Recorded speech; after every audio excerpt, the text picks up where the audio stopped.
Wenn man hier unten in der grünen Hölle von Vietnam gegen den Charlie für Good Old Uncle Sam seine Knochen hinhält, dann ist es gut zu wissen, dass da droben die Sternenkämpfer auf einen aufpassen.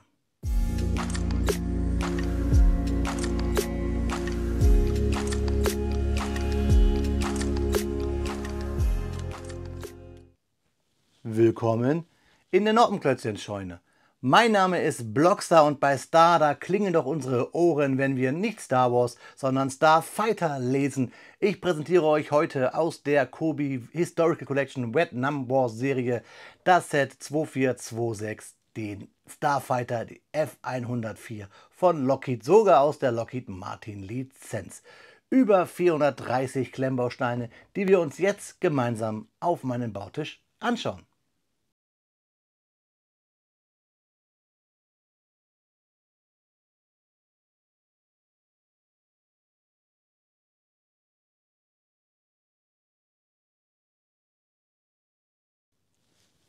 Da liegt der Sternenkämpfer auf meinem Bautisch von Kobi im Maßstab 1:48 gehalten. Man sieht es an den Farben aus der Historical Collection Vietnam War mit Lizenz von Lockheed Martin. Das Set 2426 bestehend aus 438 Steinchen und einer zwergenhaften Minifigur, die Lockheed F-104 Starfighter in den Farben des Vietnamkrieges. Wir haben hier wahrscheinlich eine F-104C, denn die flog über Vietnam, um die damaligen in Anführungszeichen Airwax-Flugzeuge zu beschützen. Wir sehen es auf dem Karton auch schon hier angedeutet, den Dschungel auf dem Boden Südostasiens. Wir schauen uns die Rückseite an des Kartons. Wir haben die Fakten, wir haben so ein dynamisches Design mit den Blitzen und hier sehen wir ein Originalfoto, das ihr halt auch auf Wikipedia finden könnt oder bei mir bei den Infokarten. Ganz wichtig ist ja immer auf dem Platz, deswegen lassen wir den Starfighter jetzt fliegen, der will in die Lüfte. Wir gucken, was sich im Inneren des Kartons verbirgt. Ja, Freunde, da liegen 18 Bautüten in hellgrau, grün und braun und schwarz auf meinem Bautisch. Alles tolle, vermeintlich tolle Kobi-Steine sowie eine Anleitung DIN A4 hier mit Klammern zusammengehalten. Wir haben das gleiche Design wie auf dem Karton. Wir haben den großen Hinweis, dass wir hier keine Sticker zu befürchten haben. Schon länger ja nicht bei Kobi. Und wir schauen uns die Anleitung einmal an. Natürlich sehen wir auch hier wirklich, es bestätigt sich, eine bedruckte Kabine und hier die Typenschilder sowie die Hoheitsabzeichen, alles Drucke. Die Anleitung schauen wir uns mal an, wie folgt. Ganz wichtig immer bei Kobi-Anleitungen, dass wir uns hier die Legende anschauen. Das ist immer wichtig, damit wir wissen, welche Steine wir benutzen, denn Kobi-Steine sind ja zu 100% mit zum Beispiel Lego kompatibel, aber haben manchmal andere Formen, wie man es gewohnt ist. Deswegen ist diese Legende immer ganz wichtig. Da haben wir die Steine mit Nummern markiert, ihre Namen und dann mit Buchstaben, je nach welcher Funktion sie entsprechen. Wir bauen von Baustep zu Baustep, haben keine Seitenzahlen. Der aktuelle Baustep ist immer der farbliche. Pfeile weisen uns den Weg und es gibt Anlegehilfen. Die Anleitungen sind hier schön gegliedert, immer relativ einfache Bausteps im Sinne von Ausfüllung der Seite. Und fertig sind wir dann mit dem Baustep 78, wenn wir hier den Stand mit dem bedruckten Typenschild auf unseren Starfighter stecken. Die letzten Seiten traditionell immer die Übersicht der Steine. Sollte euch ein Stein fehlen, könnt ihr es gleich hier unten auf dem Service-Tag der Webseite bei Kobi monieren, denn die Steine haben immer eine Nummerierung. Ja, Freunde, alles Empfehlung ab 8 Jahren und noch ein kleiner Hinweis, das ganze Ding wird 33 cm lang, hat eine Höhe dann von 9,5 cm und eine Flügelspannweite von 16,5 cm. Das waren die Fakten bis jetzt hierher erstmal zum Klemmbaustein-Set. Ich baue das jetzt für euch und dann bekommt ihr natürlich Fakten zum Starfighter. Freunde, viel Spaß dabei! Speedbildzeit ist Faktenzeit und natürlich sprechen wir heute über die F-104, den berühmten Starfighter. Und meine Informationen habe ich mir größtenteils aus dem Buch, aus dem Motorbuchverlag von Gerhard Lang mit dem gleichnamigen Titel F-104 Starfighter gezogen. Mit dem Kampfflugzeug Lockheed F-104 Starfighter verbinden sich viele Schlagworte. Heißer Ofen, Traumflugzeug oder aber auch die negativ behafteten Witwenmacher und natürlich die berühmte Starfighter-Krise. Vor allem in der Anfangsphase der Nutzung nimmt die Anzahl der vielen Abstürze einen hohen Stellenwert in der Öffentlichkeit ein. Der verstorbene Politiker Franz Josef Strauß, damals wie ihr wisst Verteidigungsminister, betrieb maßgeblich die Anschaffung dieses Flugzeuges. Die Vorwürfe der Bestechung standen in der öffentlichen Diskussion im Raum, konnte aber nicht bewiesen werden. Wegen der vielen Abstürze entwickelte sich 1962 in diesem Zusammenhang die sogenannte Spiegel-Affäre, da die linksliberale Zeitschrift unter der Überschrift »Nur bedingt abwehrbereit« die Schwächen der damaligen Bundeswehr zur Diskussion stellte. Dies wurde von konservativen Kräften Franz Josef Strauß als Geheimnisverrat interpretiert, was zur Verhaftung des Spiegel-Inhabers führte. Es kam zu starken Protesten in der Öffentlichkeit, weil man die Pressefreiheit gefährdet sah. Journalisten aller Medien solidarisierten sich mit Augstein, sogar die eher rechts stehende Springerpresse. Also mit Springerpresse ist natürlich die heutige Bild-Zeitung und Welt und Co. gemeint. Im sich daraus entwickelten Gerichtsverfahren wurde der Herausgeber Rudolf Augstein in allen Punkten freigesprochen und rehabilitiert. Franz Josef Strauß musste im Anschluss als Verteidigungsminister zurücktreten. Jeder 6. Pilot dieser Maschine stürzte ab, wovon etwa 20% der Abstürze leider tödlich verliefen. Die Abstürze des ursprünglich nur für schönen Wetter konzipierten leichten Abfangjägers, nämlich dem berühmten Starfighter, fanden wohl deshalb statt, weil die Maschine nachträglich mit vielen Geräten und zusätzlicher Bombenlast aufgerüstet wurde, obwohl sie dafür nicht gebaut wurde. Sie war schlichtweg überladen. Das ist der Grund, warum viele dieser Maschinen abstürzten. Die USA setzten diesen Jäger nicht lange ein und auch wenn dann nur als, ich sage es mal salopp, Schönwetter-Abfangjäger. Andere Nationen hatten auch ähnlich viele Verluste zu betragen, da sie auch die Rolle des Allround-Jagdbombers für dieses Fahrzeug veranschlagten. Eine Nation wie Spanien, die um die 20 Starfighter hatte, die dieses Flugzeug nur als Abfangjäger eingesetzt haben, also als Schönwetter-Abfangjäger, hatte nie Abstürze. Das muss man mal dagegen halten. Die F-104G, das G steht hier für Germany, war das erste in Lizenz gebaute Flugzeug der Bundeswehr. 1958 fiel die Entscheidung für die Anschaffung von ca. 916 Stück. Das Flugzeug konnte, deren Meinung damals, als Jagdbomber, Abfangjäger, Aufklärer und zur Bekämpfung von Seezielen eingesetzt werden. Ja Freunde, das war ein kurzer Einblick in die Geschichte des Starfighters. Mir war wichtig, mal einmal diese berühmte Spiegel-Affäre euch zu erzählen, denn es ist schon ziemlich krass, dass ein Verteidigungsminister quasi die Durchsuchung von Presseräumen anstiften konnte damals. Das finde ich schon sehr krass und das erschreckt mich immer, wenn ich an die Demokratie von damals zurückdenke. Ja, Freunde, aber jetzt nicht erschrecken, jetzt geht's in das Review dieses Flugzeuges. Viel Spaß!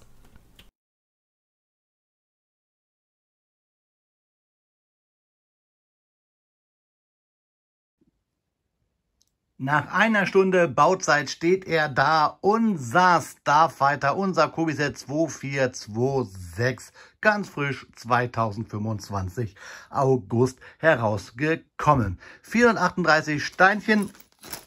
Da befinden sich sogar einige über, beziehungsweise haben wir ein paar extra Steine, die wir gebaut haben.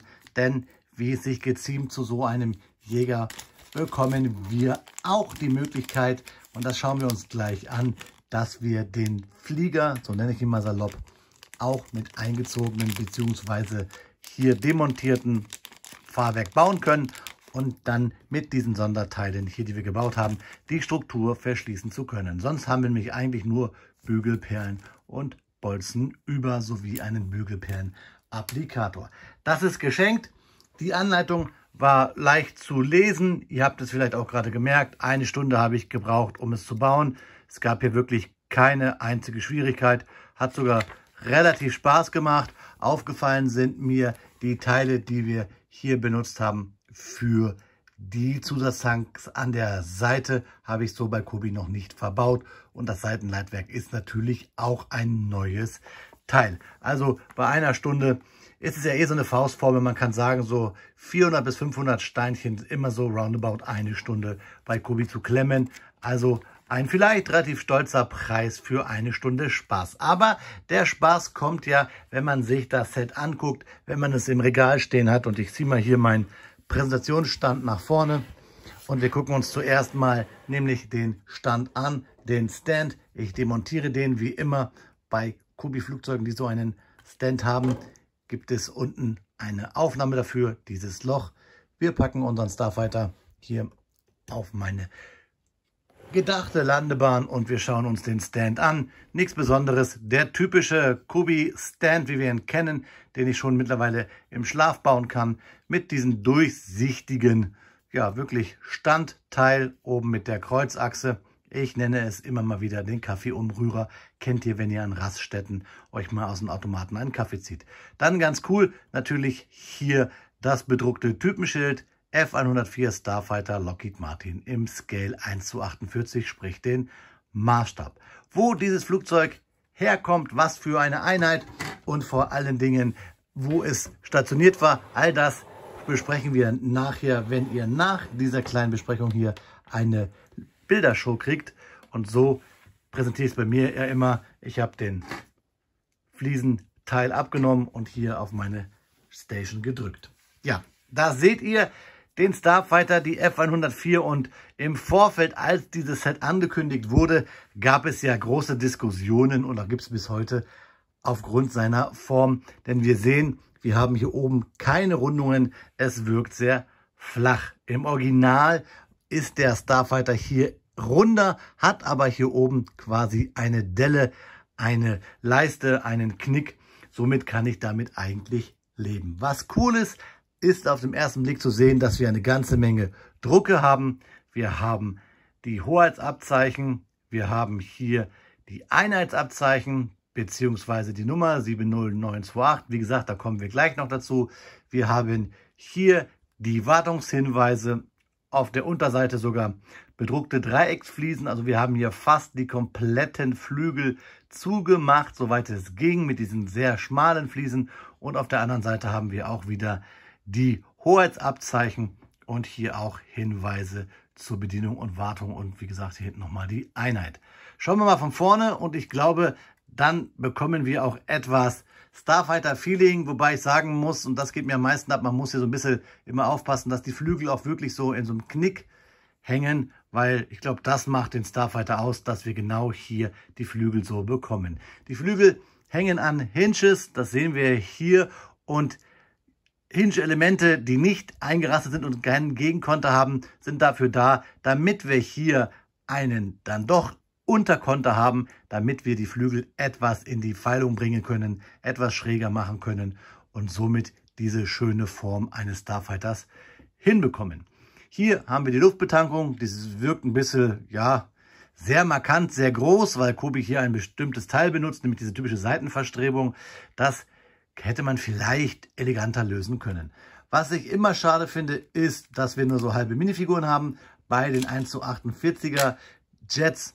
Aber das ist typisch Kobi, deswegen kann man hier auch nicht so richtig von einer Minifigur sprechen, sondern nur von so einem halben Pilötchen. Was cool ist aber, dass wir hier, ihr seht es, ein bedrucktes Cockpit haben und auch relativ cool hier versucht haben, das Interieur des Starfighters zu bauen. Die Figur wird einfach hier reingesteckt und dann mit der Kabinenverglasung, die hier eine Noppenaufnahme hat und aber bedruckt ist, einfach hier zugeklemmt und fertig ist es. Ein kleiner Spalt bleibt hier, weil wir hier nichts zum Unterkontern haben und die Farbabweichung so ein bisschen, aber damit kann man, glaube ich, leben. Wichtig ist ja hier die Form und somit erkennt man, finde ich, einen Starfighter und auch vor allen Dingen von hinten hier mit diesem typischen, ja fast schon viereckigen Abgasauslust des Antriebs sowie des T-Leitwerks, das hier ein Sonderteil ist. Ganz wichtig, ich habe es euch gesagt, ist hier das Thema Fahrwerk. Wir können es abnehmen, relativ easy.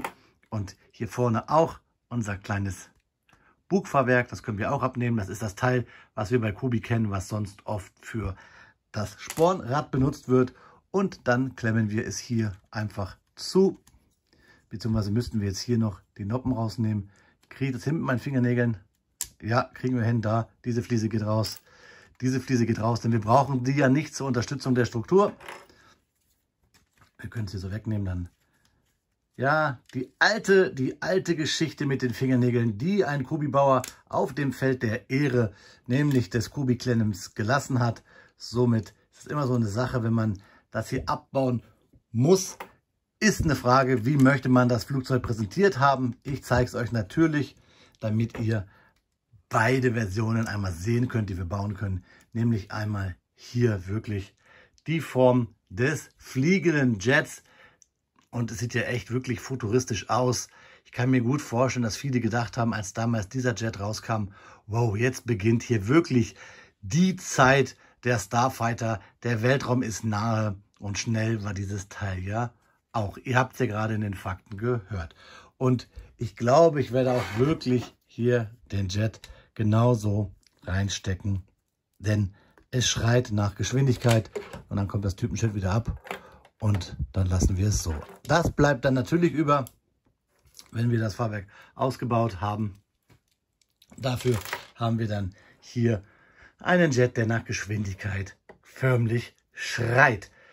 Alle Infos zu der Einheit, zu diesem genauen Jet, zum historischen Vorbild, bekommt ihr jetzt gleich bei der Bildershow. Kleiner Nachtrag natürlich, wir haben natürlich noch eine andere Version, nämlich die der Bundesdeutschen Marine in dem Zulauf. Die könnt ihr jetzt schon beim Deutschen Marinemuseum bestellen, also Stand Ende August. Da bekommt ihr sogar ein Zertifikat. Ich warte auf meine. Bei Kobi könnt ihr Stand jetzt hier noch nicht die Marine-Version bestellen. Zuerst bei einem Museum. Das finde ich ganz cool. Ja, ein Museumsstück. Ich halte sie nochmal so hier am Stand in die Kamera.